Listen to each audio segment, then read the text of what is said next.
It is online. It's there. I'm going to say this once to you, all right? I'm going to say it once, and I'm going to say it to everyone. When we write things down, we learn them better, all right? And the process of writing is really quite a complex thing.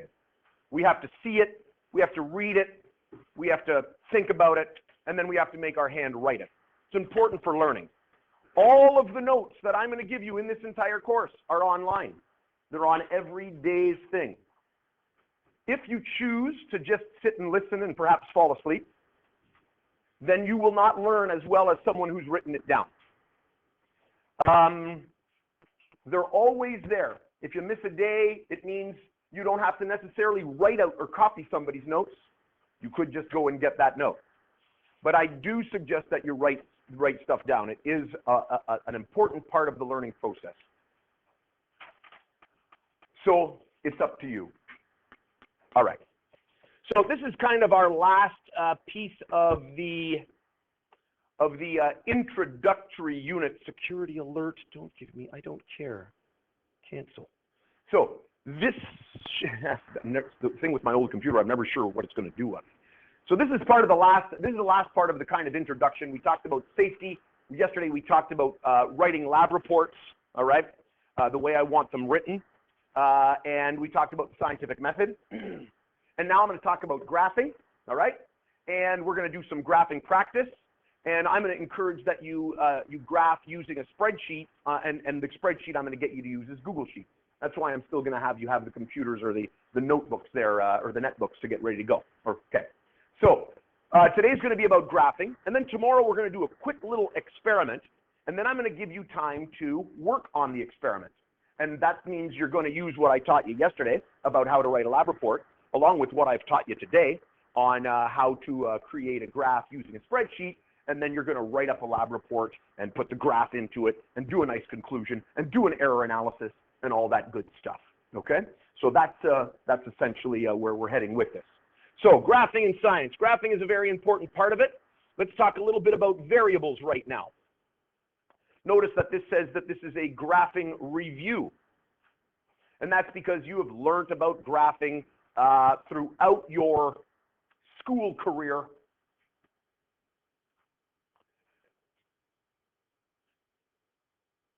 You've talked about variables before.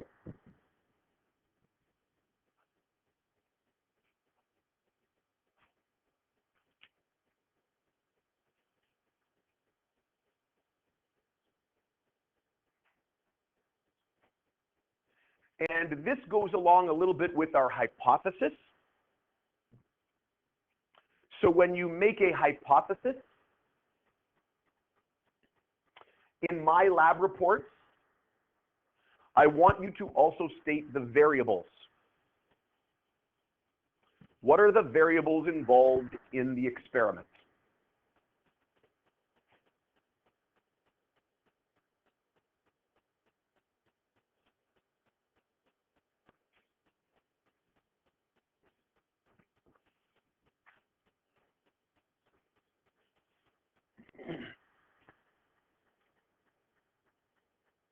So the variables are the things that are being tested. One variable we tend to have control over. We manipulate it. We manipulate it purposely. We're changing it consciously. That's the independent variable.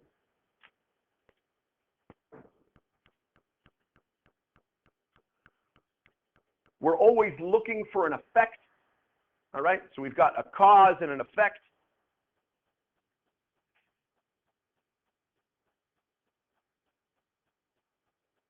And that effect that is responding to the variable is the dependent variable. It depends on the independent variable.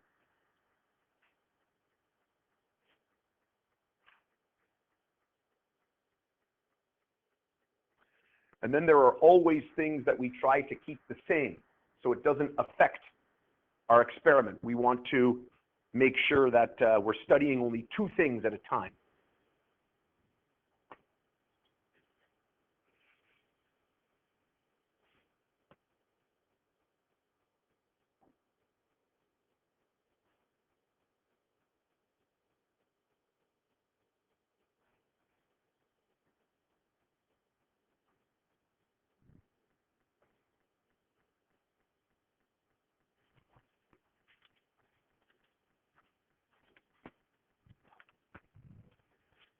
giving you a little heads up to what our experiment's going to look like tomorrow. No, they're simply putting some oil into the locks so the locks function properly. All right, so looking ahead to the experiment that we're going to do tomorrow, very simple experiment. We've got a pressure gauge. We have only 3 of these apparatus. The rest of the apparatus are going to consist of a computer sensor pressure gauge. So depending on which apparatus you choose to use, it'll either look like this. The pressure sensor's in here. Here we've got a pressure gauge, and we've got some gas trapped in this syringe. So we're going to take the syringe, and actually the apparatus is going to be set up for you. We're going to put some air in the syringe, attach it to a pressure sensor or a pressure meter, and we're going to change the volume of the gas by squeezing on the syringe. And we will change the volume and we will measure the pressure. So, from this, let's talk about the variables. Which one is the independent variable? Which of these things that I'm measuring, the thing that is being tested, it's being purposely changed on the x-axis when we graph it, which one of these, when I squeeze the syringe, is the independent variable? Josie? The volume. I'm changing the volume of the gas. What is being affected by that? What is changing due to that change in volume? What is the dependent variable in this case? Yeah, Garrett? The pressure. Excellent.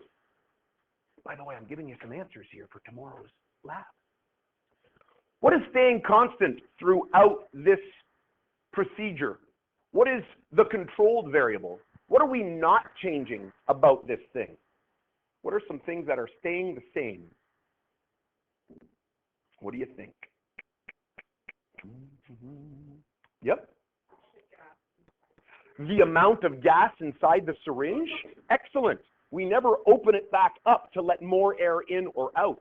Excellent. There are other things that are staying the same. What else is staying the same? This is a tough one to think about because we don't even think about it. But notice I stayed here in the room and I didn't run outside, to do the experiment after I was halfway through. It's not like I went like this, did a couple of measurements and went, oh, I'm bored of this room. I'm going to run outside and do the experiment outside. What would be different if I did half the experiment inside versus outside? Yep, the temperature. So I'm all doing it in this room, okay? Other things are the apparatus itself. I don't take 2 or 3 measurements and then say, I'm bored with this pressure sensor. I might switch over to the computer pressure sensor.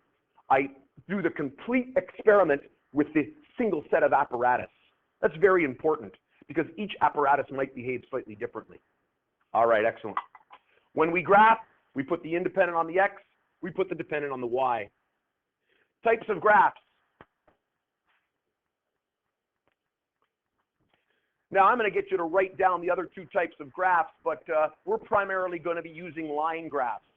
Actually, on the Google Sheets, we're going to probably do it not necessarily as a line graph, but we'll probably do it as what they say is an XY scatter plot. All right, an XY scatter plot. They're slightly different, but they're close enough for us. XY scatter plot gets us nice indications of what's happening. The reason we typically use an XY scatter plot or a line graph, it says they're used when both the independent and the dependent variables are quantitative.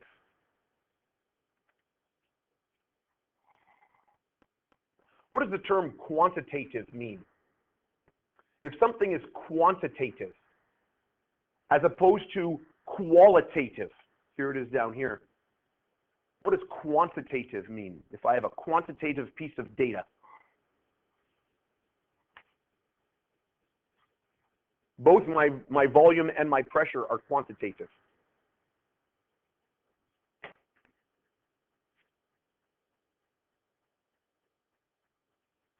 The color of my lab coat is qualitative.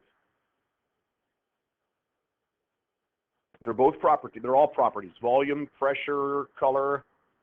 These two things are quantitative. This is qualitative. Yeah, Lexi? Yeah, I can assign numerical values to quantitative data. All right? They involve numbers. Qualitative tends to be a description. All right? Technically speaking, I could quantitatively represent this red. I could take red light that comes from this, I could put it through a prism, I could separate the colors out, I could measure the wavelengths of light that comes from this red. I could turn this red into a quantitative value, but we're not doing that here.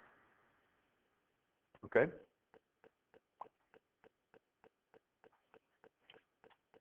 Bar graphs use when at least one of the values is qualitative.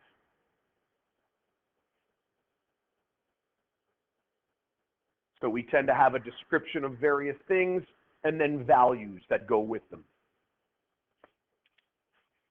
In this little graph, it says something about different types of departments, the electronics department, medical, music, clothing, services, and revenue percent, how much money is made at each of those. So they simply describe the department and then how much revenue. That's used a lot in things like ecology and environmental science and things like that, where they're describing, you know, different types of biomes perhaps, and how many animals of a certain type live in a certain biome. Lots of stuff like that. In terms of science, I'm talking about. Circle graphs. Used when a variable can be converted into a percent. So you've got a whole bunch of data about a total of something, and then you can quantify that in percents. We're not worried about that here either. We want to analyze some line graphs. Okay? Now at this point, in the past, I would go on to the next slide, and I'd talk about writing it down. Actually, you know what? Let's write down good graphing techniques. This is okay to write down.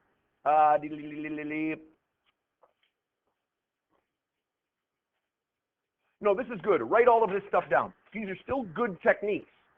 And in the past, I actually had everyone have a piece of graph paper, and we did a graph together. But now I'm going to guide you to the Chromebooks, and we're going to make a graph on a spreadsheet. But let's first write down this, good graphing techniques.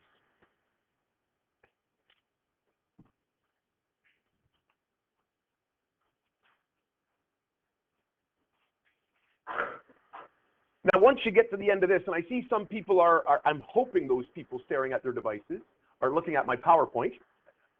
And you'll notice I've got some data. Don't worry about that data. I'm going to guide you now to another sheet on Google Classroom in a moment. And I'm going to show you then how to use and create a Google Sheet in Google Classroom, and then how to make a graph. So once you're done writing the techniques, you can actually put your paper away, and you can open up your Chromebook, and you can get set for the next part where I'm going to be showing you how to do this.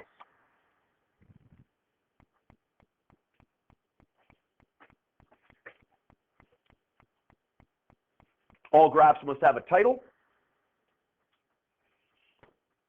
Put the data in a chart. I'm going to be supplying you with that data for today's exercise. Tomorrow, you're going to take some data, pressure and volume, and you'll make a nice chart in your lab report. It'll first be in your lab booklet, but then in your lab report. Try to identify the independent variable and the dependent variable, the cause and the effect. Place the independent variable on the x-axis and the dependent variable on the y-axis.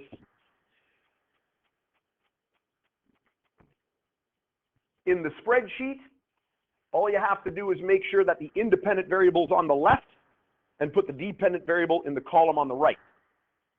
And I will be talking about that in a moment.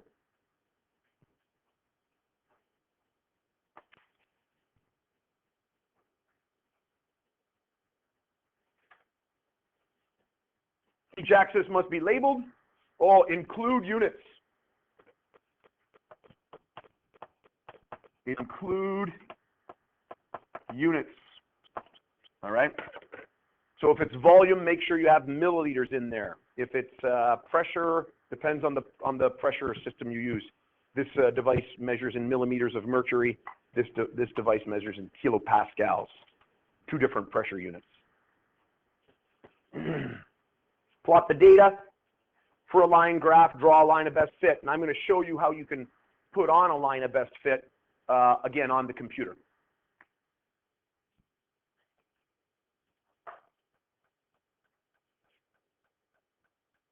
In more detailed data analysis,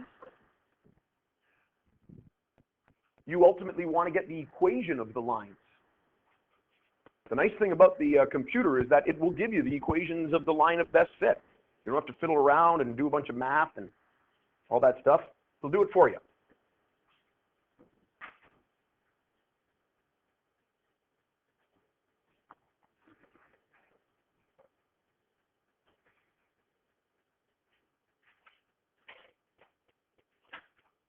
How many people have taken a business course before? You've done spreadsheets? So you've got the basic idea here. This is awesome. When I was in high school, this is my old man scenario. Back when I was in high school, anyway, we did everything on graph paper. When I went to university, first year university, we were introduced to a spreadsheet program.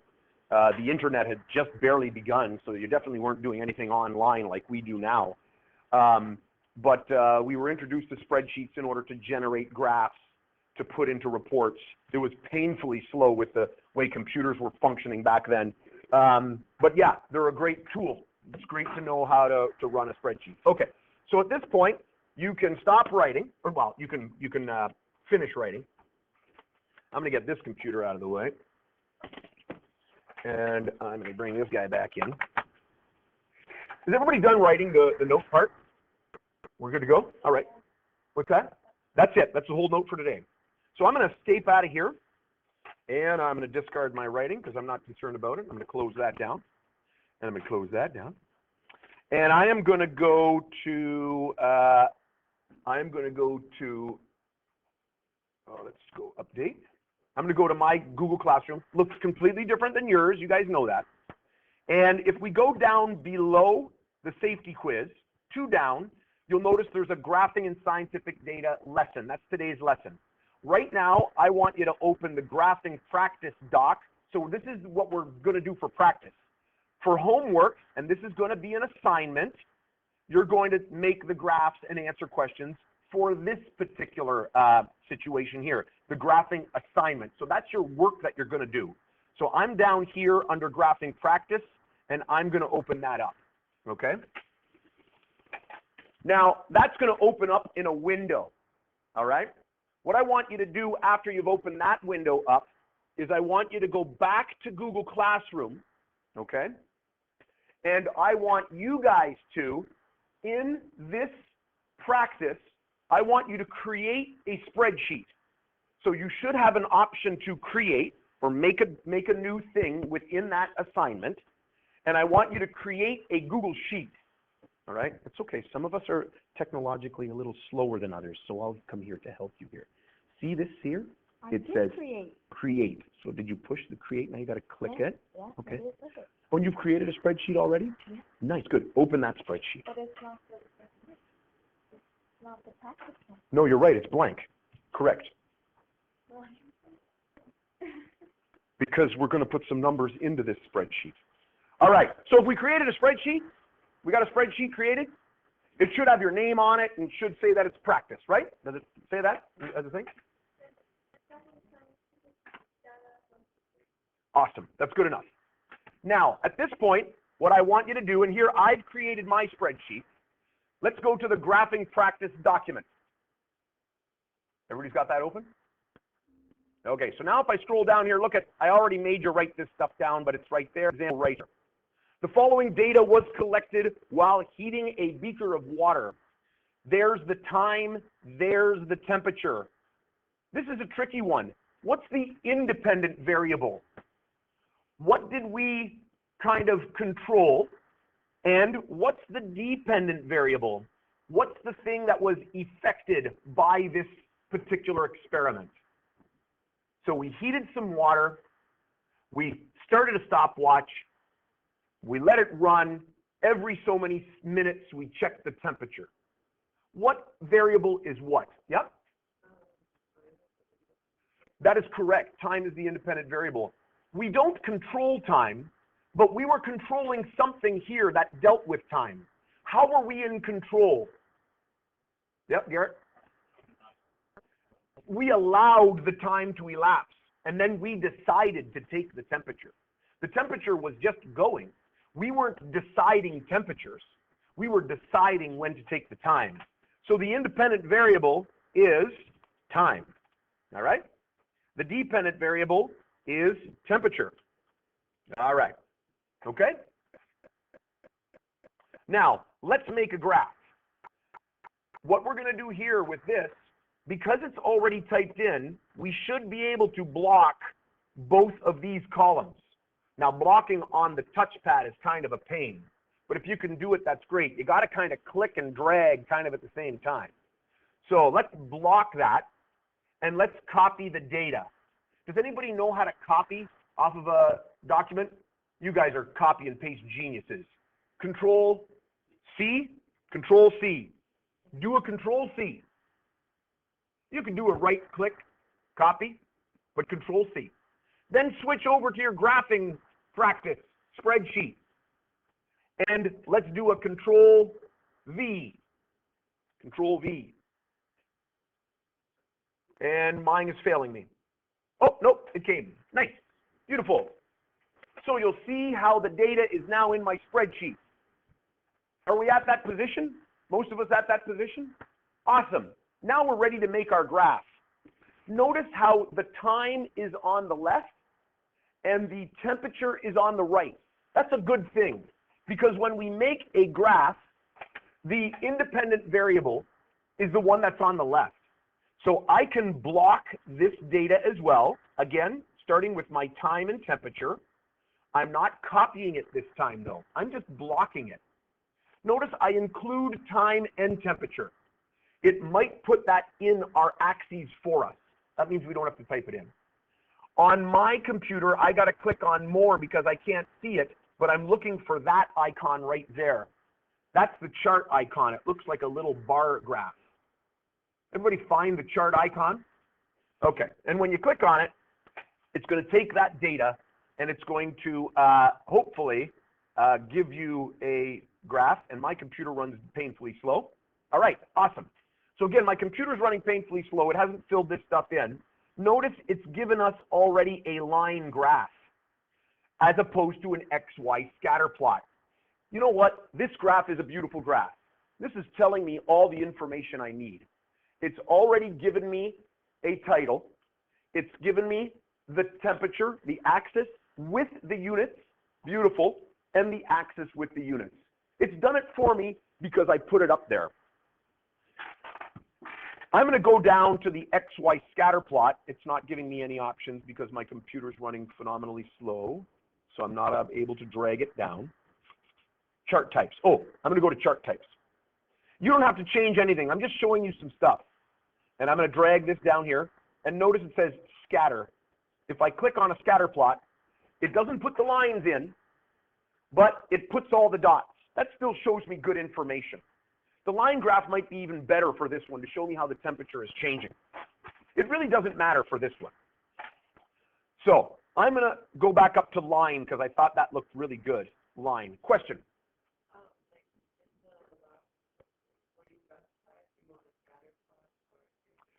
I usually prefer scatter plots. So go with a scatter plot. Okay. The thing with a line graph, let's insert this. I'm going to click insert. Click. All right. And you'll see here, I've got a nice graph right there, but I can still change it from here. Let's say it didn't give me the axis that I liked. I can double click on that. I clicked too many times. And you'll see it gives me the opportunity to edit that. Let's say I didn't have my units in there. I could type the proper axis in there. Okay? If I want to edit here, etc., etc. If I want to go back to that screen that I had, advanced edit, will bring me back to that original screen that I had moments ago, and mine's running slowly, so I apologize. Got to be patient here. So here's that same kind of edit your chart if you want. Customization. I can also edit the title right here. I can change the size and the color. Axis, horizontal axis. There's the title, time. I could change that there if I needed to. I could change that to left vertical axis. I could change that as well. Okay? If I wanted to change the maximum and minimum values, I could edit that as well. But you don't need to do that in this exercise. That's just some things that you can do. I'm going to close this. Now, the nice thing about this, because it's Google, this works very well with Docs. I can now take this and I can click on copy chart. And I can now go back to my graphing practice, and down here in this space here, I can click paste or Control V. Notice the option it gives me. Here it says, would you like to link this to the spreadsheet? What that means is, if you found you made a mistake, you could go back and change it on the spreadsheet, and it'll automatically change it in your doc. If you don't link it, and you change your graph on your spreadsheet because you think you've made a mistake, it won't change it on the doc. So let's link it in case we want to make some changes. So I'm going to paste that. Excellent. So now notice what we've done. We've taken the spreadsheet to make a beautiful graph. It didn't take us very long. And we're able to easily cut and paste it into a document. All right? Let's answer some questions about this graph. Predict what the temperature will be at 5 minutes. This is simply reading a graph. Not a very difficult thing to do. What do you think? What's the temperature at 5 minutes?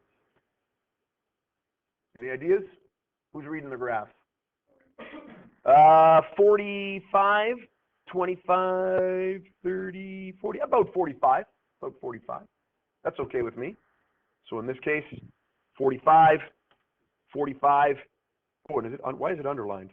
Why do I have this underlined? It's kind of goofy. I'm going to shut the underline off. It doesn't really matter. 45.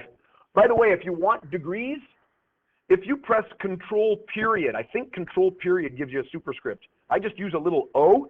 I press Control period again, degrees Celsius. Okay, Control period turns it into a superscript. Control comma makes it a subscript. Predict the question or predict the temperature at 25 minutes.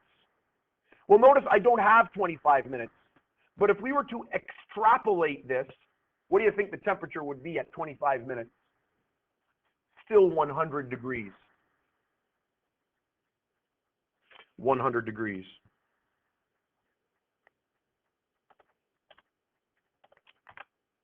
By the way, what we did here is called extrapolation. Extrapolation. Oops.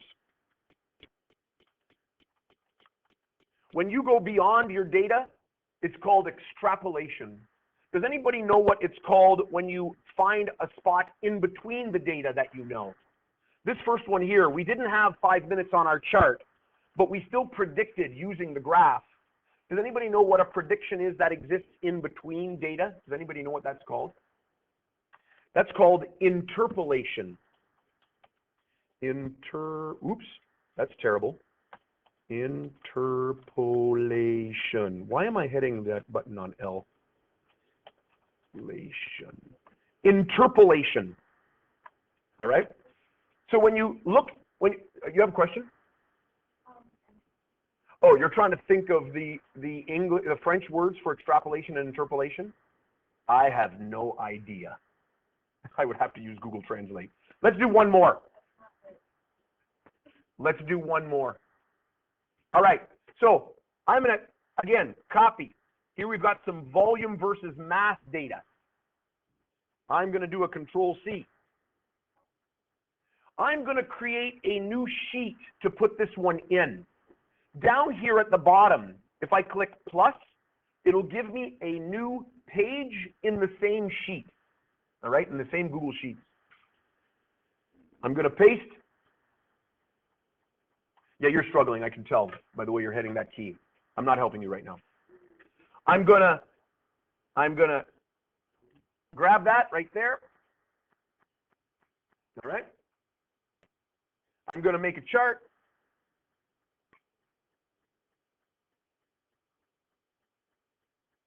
And I've got to be patient because my machine is slow. It's thinking that I want some kind of a bar graph. No, only hippies use bar graphs, all right? Environmentalist hippies, they like bar graphs. We like line graphs.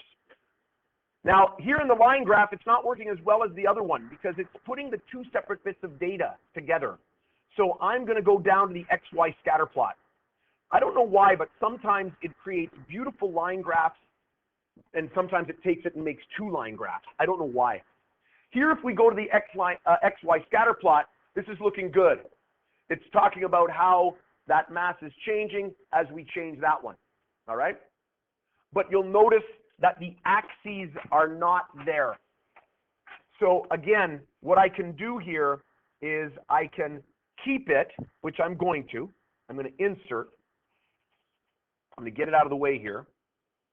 And you'll notice here, down on the bottom, this horizontal axis, what should I put as the title?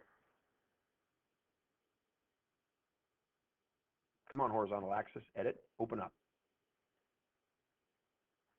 What should I put as the title on the horizontal axis? Which bit of this data is on the horizontal axis? Look at the numbers. Look at the numbers in the chart. Look at the numbers on the axis. Yep, volume. So I'm going to put in here volume.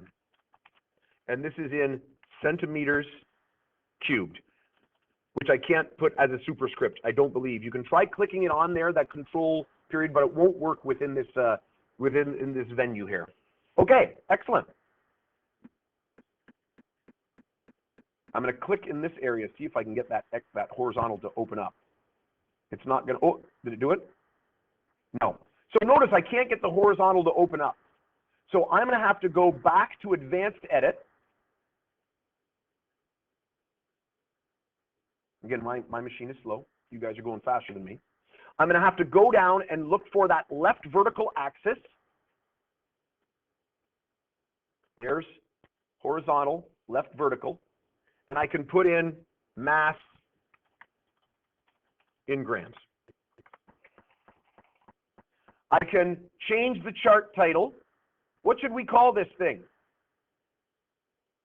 What should we call this one? Keep it simple. Volume versus mass. Volume versus mass. Okay? Update. There in the axes, I don't need the units in the title. The other one did that because the units were in those two column titles, and it brought the units in with it. You don't need the units in the title. Okay? To me, that's looking good. All right? That's a good-looking graph. I'm going to show you one more little trick before I'm going to let you work on the assignment. I'm going to open this back up to show you advanced edit. So, advanced edit.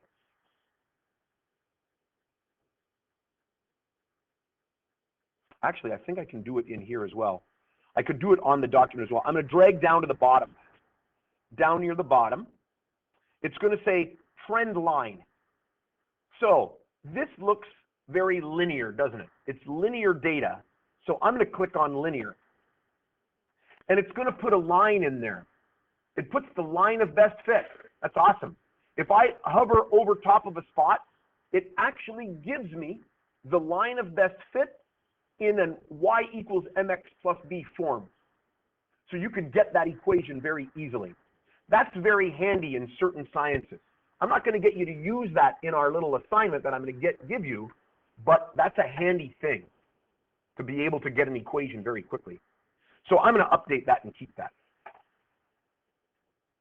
Excellent. I'm going to copy and paste that into my other document again. I'm going to go back to Google Practice or Google thing. Let's not worry about the independent and the dependent. I'm going to just put the graph down here at the bottom. And that's because I want to give you time to work on the assignment right now so I can come around and help people. I'm going to do a Control V. I'm going to click link. That's good in case I want to change it. And there we have the graph. All right? Okay. So what are you doing then now at this point? Well, that was just practice. You can close that Google Sheet. That's okay. Not a problem. And you can actually also close this Google Practice Doc. That's fine. It's going to save it. It's there. I'm going back to Google Classroom. In a moment, I'm going to come around and help those who are tech challenged. So, Ashley, again, I'm making the video. Ashley, I'm going to come and help.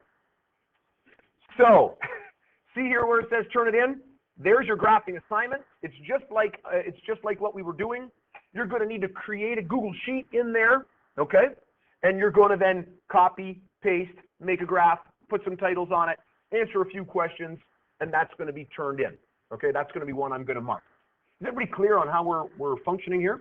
Okay, this can all be done. You don't necessarily need a Chromebook. This can be done on Google Chrome at home on a computer. So if you don't get it done, not a problem. So you'll notice here the due date is tomorrow at midnight. So you got some graphs to make for homework. All right, I'm going to stop my recording so I don't record all of the helping stuff that I'm doing.